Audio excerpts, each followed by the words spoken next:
میری گاڑی بہت پرانی ہو چکی ہے، اسی وجہ سے آئے دن خراب ہوتی رہتی ہے۔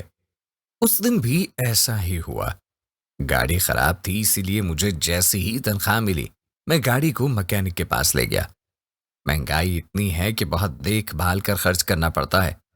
مکینک تو بہت مصروف تھا، اسی لیے اس نے گاڑی اپنے ایک شاگرد کے حوالے کر دی اور میرے پاس آ کر آہستہ سے کہا، نجم صاحب، لڑکا نیا ہے لیکن اپنے کام میں ماہر ہے، بہت غریب ہے، اسی لیے میں نے کام پہ رکھ لیا ہے۔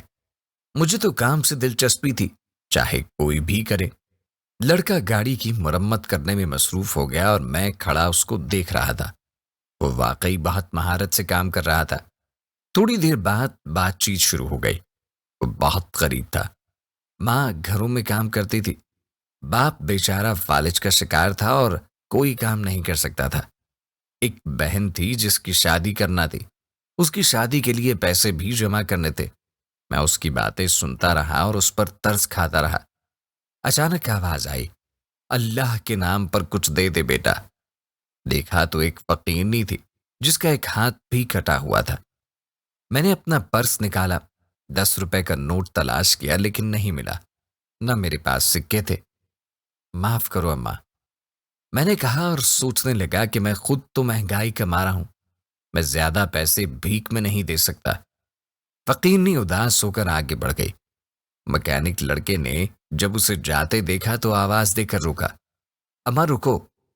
فقیرنی ٹھہر گئی اور لڑکے نے جلدی سے اپنی جیب سے 50 کا نوٹ نکال کر فقیرنی کے حوالے کر دیا۔ فقیرنی خوش ہو گئی اور اس کو دعا دیتی وہاں سے چلی گئی۔ میں اس غریب مکینک لڑکے کو حیرت سے دیکھنے لگا۔ 50 روپے کا نوٹ! اف! 50 کا نوٹ تو میرے پرس میں بھی تھا لیکن میں نے فقیرنی کو نہیں دیا۔ وہ غریب مکینک لڑکا بہت سخی نکلا۔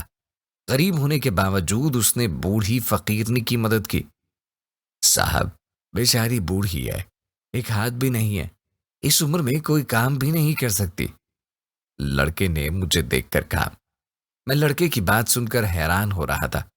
مجھ جیسے لوگ اپنے اوپر ہزاروں روپے خرچ کر دیتے ہیں، لیکن اگر کوئی مانگ لے تو 5-10 روپے سے زیادہ پیسے نہیں دیتے۔